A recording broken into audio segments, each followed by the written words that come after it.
Hello everypony, this is Springheart the Llama. This week we were introduced to the city of Griffinstone, the capital of the Griffin Kingdom, and after watching the episode, I found I really didn't have a lot to critique about it. It was pretty solid. The only things I could really think to talk about were how Twilight needs Equestria Maps to update her table map, and how once again we were introduced to a magical item that really wasn't magical at all. For a world filled with magic, you sure do have a lot of fraud out there. What really caught my eye, however, was the history of the Griffins. So I did a little digging, and what I discovered was most of it is based off Greek mythology.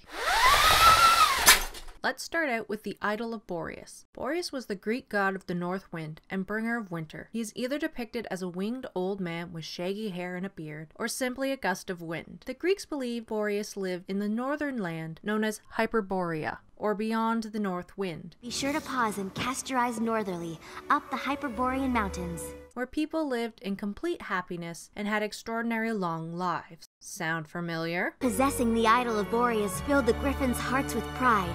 It's said that that one great treasure is responsible for turning Griffinstone into the most majestic kingdom of all the land. Now, give me a second here.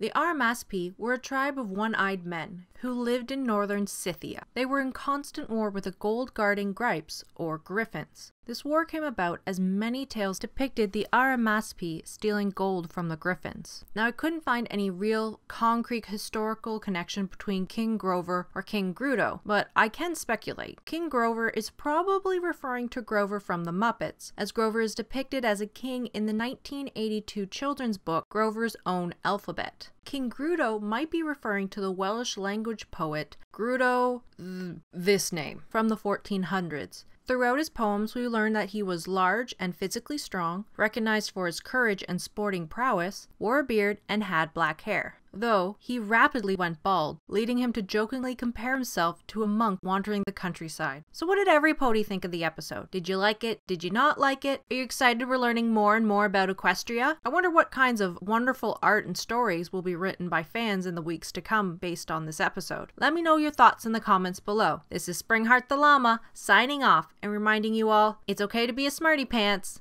every once in a while.